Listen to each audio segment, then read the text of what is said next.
Hello everybody. Well, we're getting started today. I got a few things to do.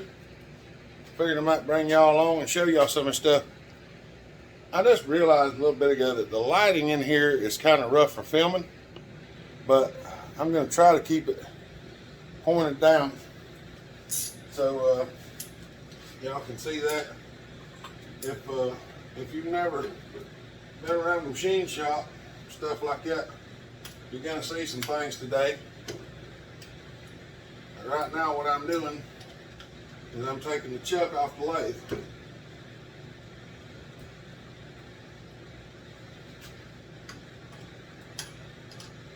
And why, you may ask?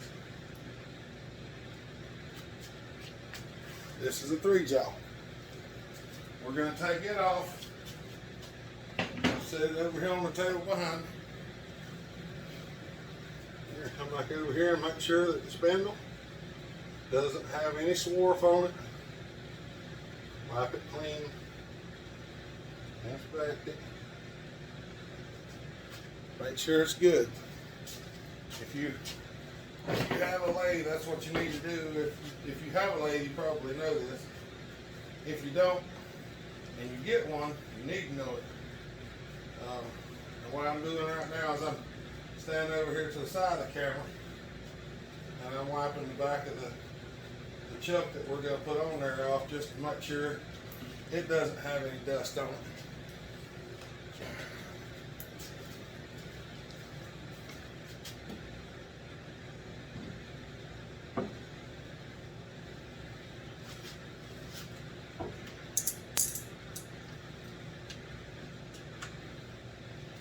Turn that lock. I'm going to turn this lock just till it makes contact. Turn this one. Snug it. Snug it. Snug it. Now we got the 4-jaw chuck on there. And I thought I had everything ready, but I don't. So give me just a minute and we're going to switch these jaws around. All right, now.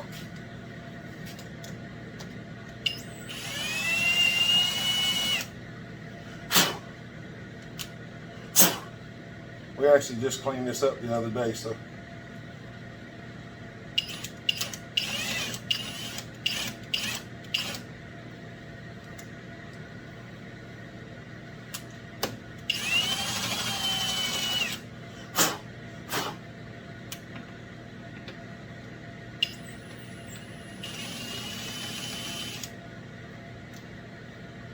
This is a lot easier than using the handle.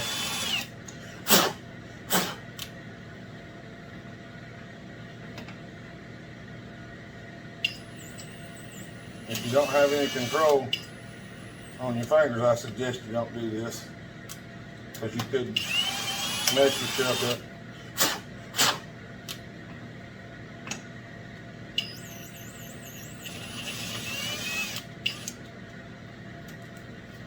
All right, that's close enough for now. We're gonna reach over here. Excuse me, I gotta have this. Oh, let me get my chuck key. I got to have this.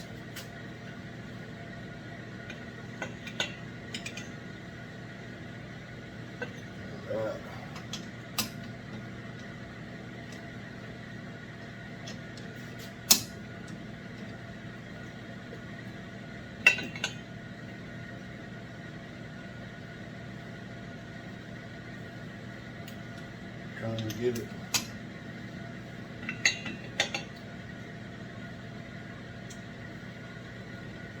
sort of close.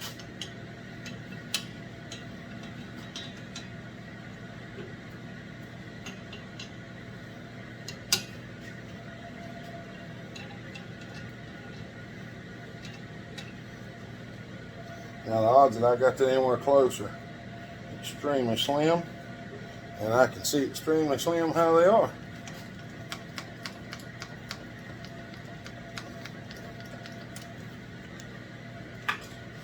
we're going to do is we're going to cut the squish band on this cylinder, and I need it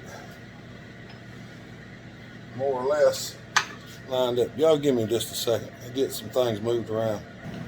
Alright, now what I'm going to attempt to do is, you can see that this is close down here at the bottom and they got a gap up there. Now watch. See how out of round it is? Now what I got to do is pull this around, and I can tell it needs to come this way and this way. So what we're going to do first is I'm going to loosen this one up, and I'm going to tighten this one up. And if you watch, you'll see the cylinder move. So I'm just going to give that a little snug. I'm going to loosen this one up, and I'm going to tighten this one up. And look, just them two movements, you see how much closer it is? We still got to go this way a good bit.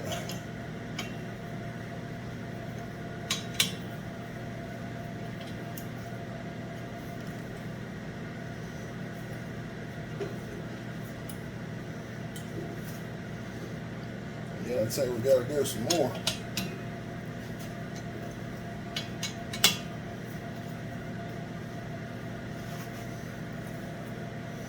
Hey, we're getting some semblance.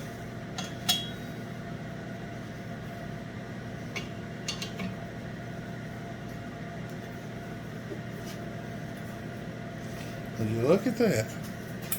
I guess y'all can see that. That makes a world of difference. We're going to run this thing in just a little bit. Make it a little closer. Woo! Boy! Sometimes I impress myself.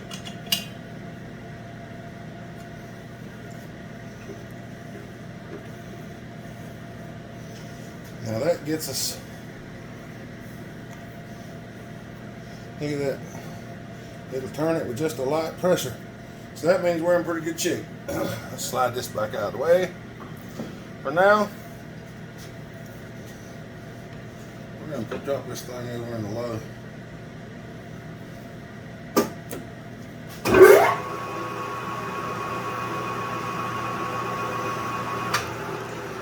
See, that's looking pretty good. Alright, let me do some setup. I'll show you the hard part. Well, I ain't even gonna lie, I haven't done anything but set the indicator on there, and I don't know if y'all can see it, but it doesn't have hardly any movement in it at all, and I have not adjusted it since I put it in there. That's just where it turned up. We're going to try to run it in here and see what the top looks like. If I can get it up right above the port.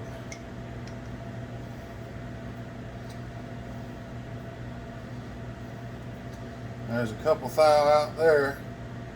Looks like 5 to 9. So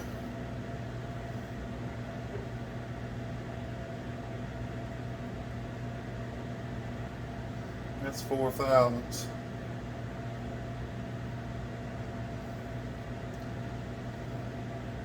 Let me try to get my zero around here.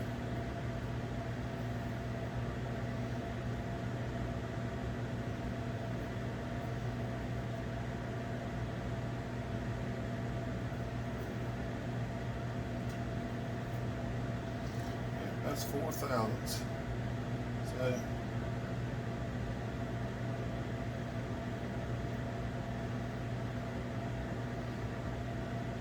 I need to crack this one loose and tighten that one just a smidge. Just give this one a little loose tap and give this one a little snugging. Let's see.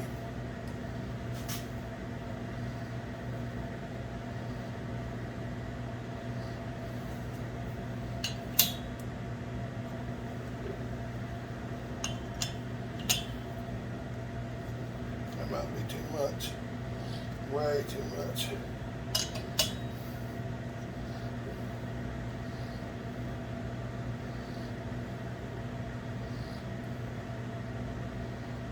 I better get them snugged up a little bit.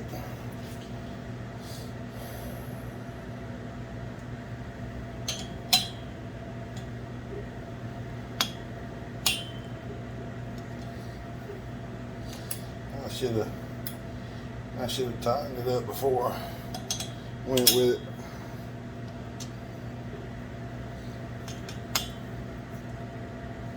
Might be the wrong way. It is. Y'all have to overlook me some days. I get brain farted.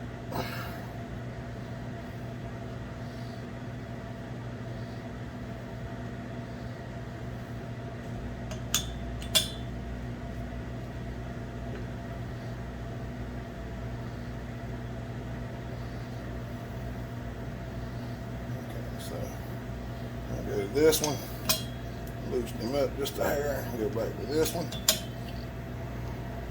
tighten him up.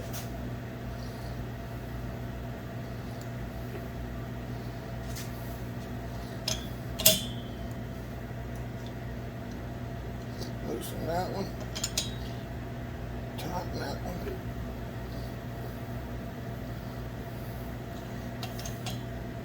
Loosen. Tighten.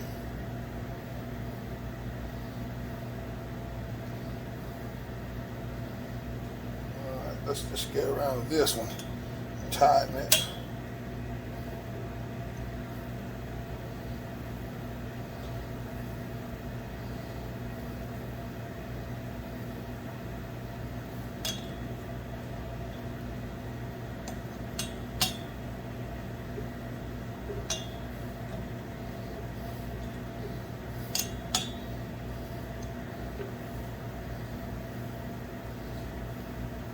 Yep, that's 1/4 thousandths. We ain't gonna fool with that no more.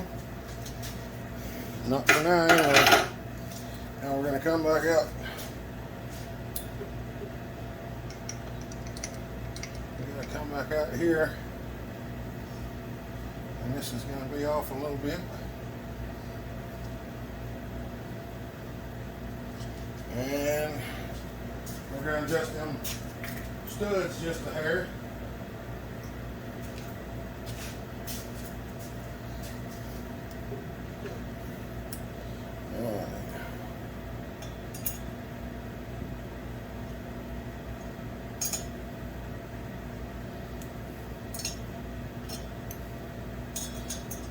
Gotta make sure we go the right way.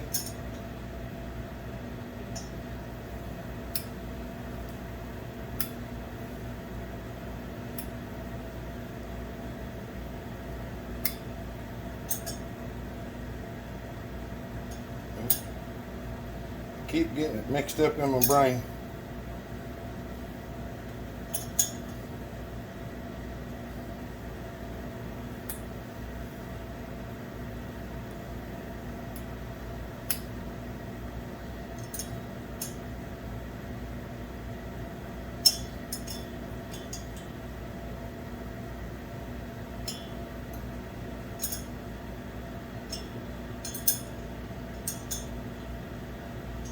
That stuff's loose, so tighten it up a little bit. Let's see.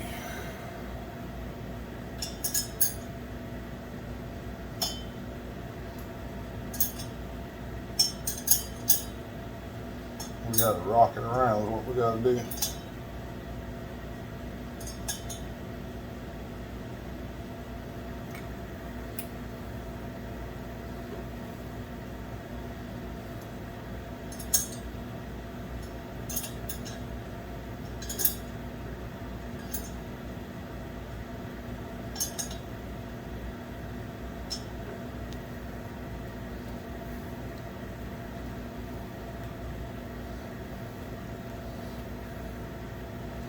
About a half thou right there. We're gonna run back in, see what the top looks like now.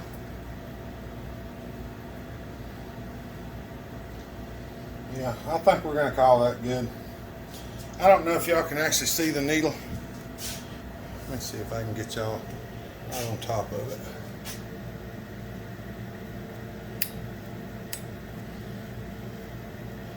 Each one of them ticks is 1/4 of a thousandth. So that's about 1/2 thousandth. Some people are going to say, oh, that's 2.5 thousandths. It's not. This gauge is 0.00025. So it's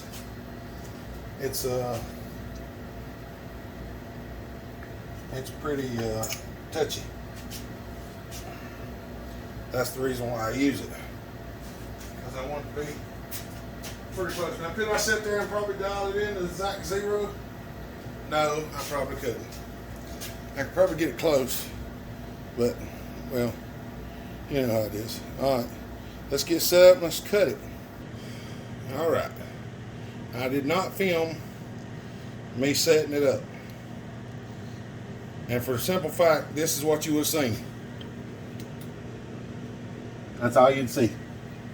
So what I did is I went up in there, I put the tool right close to the edge of the cylinder sleeve. I went up in there and touched the top and zeroed the dial. Then I backed off 15 thousandths or so. I turned the machine on and I came out this way with the bit until I touched on the aluminum in the top of the cylinder, and then I just went right back in until it stopped touching, and then I zeroed it there, and that's where we're going to cut it. So if you're wondering, that's what it is. And we're going to turn the machine on, and I'm going to identify that we're traveling in the right direction.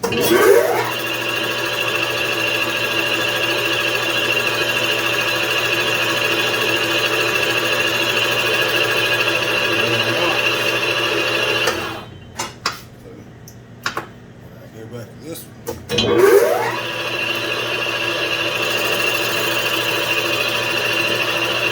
We're at 5 thousandths away. The top of that combustion chamber is not exactly where it needs to be. We're going to come back into 0.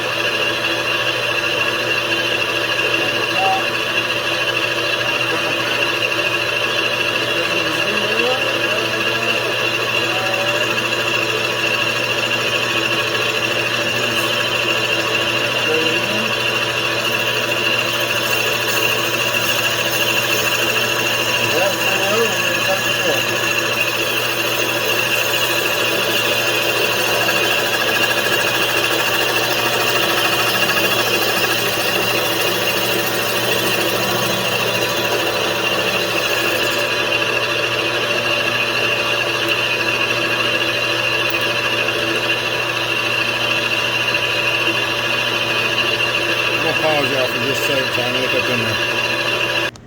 Alright, I just inspected and see what it looked like.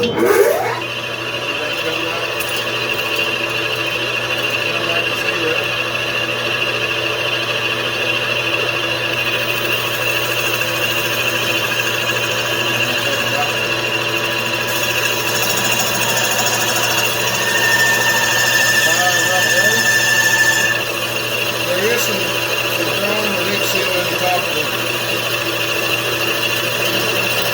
combustion chamber, and we're in the process of cutting that out right now.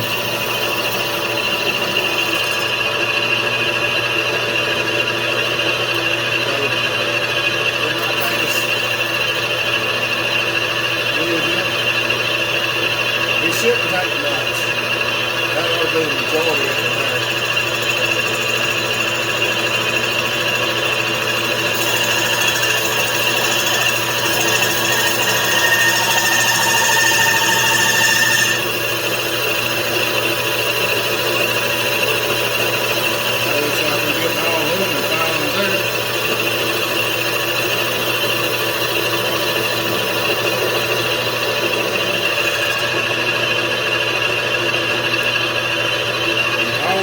This cylinder is cutting the squish down. That's all we're going to do today. I didn't turn that on. Hold on. Let y'all watch me blow the chips out.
But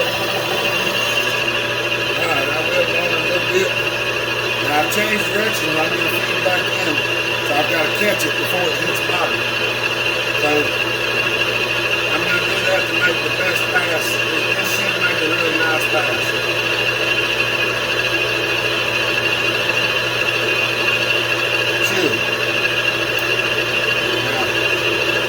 Watching the numbers up here while y'all watch the cylinders.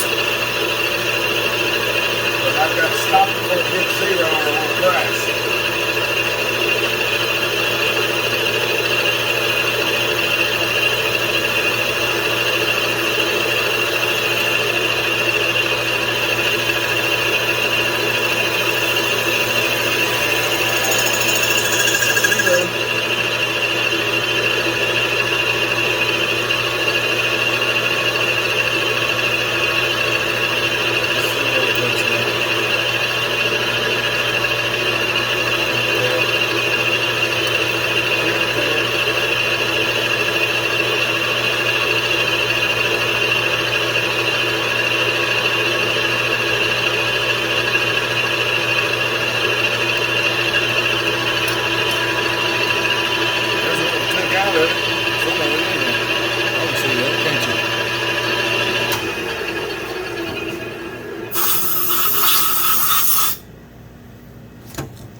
There we go. All that set up just to do this. Up and loose here.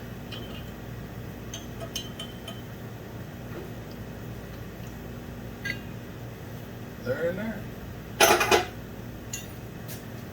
See if y'all can see that squish band, how nice and flat and shiny it is.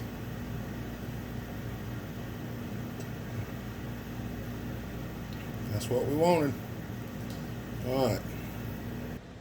Alright. Now, we're going to talk about this just a second.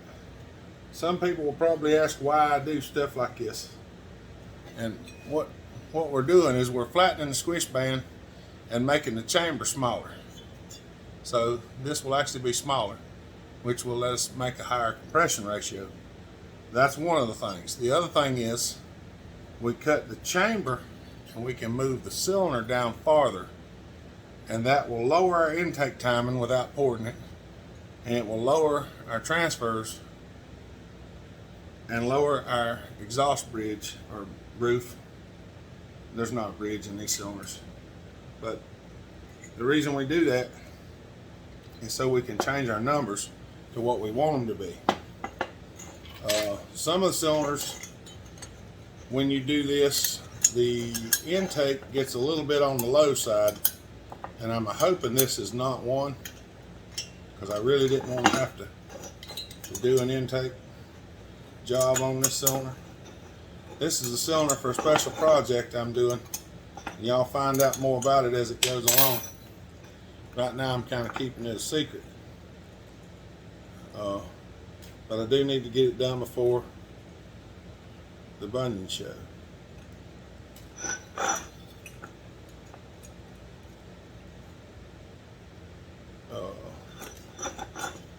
So you can take whatever you want from that. I do need to remake these nuts. I need to actually get some hex bar and make those nuts myself, because they're not thick enough. We might do that one day. I do have some 11. I got some 7/16 or 11 millimeter hex bar. We might take that and cut it.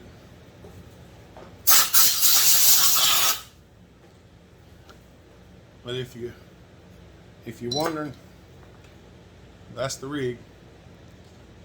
This is literally just sitting in there, and I put that in there just so I can rock the cylinder like you've seen where I was adjusting them. Without that, you can't adjust them. You can't adjust them. It doesn't have anywhere to rock real well. So that's the whole point of that. So hope y'all enjoyed machining videos. I know some people want to see them, some people don't. This is information that a lot of saw builders like. I didn't give a spec on what I cut out of there, but it should equal about 30 thousandths. I went to 33 on my gauge because it was hitting that nickel seal. And a lot of times it'll move a little bit, or it'll show the numbers move, but it don't actually cut. So I usually take just a little extra. But I'm really pleased with that. That made a good looking squish band. It machined up really nice. This is a nice looking cylinder. I got some more work to do on this cylinder. I'm going to cut these out.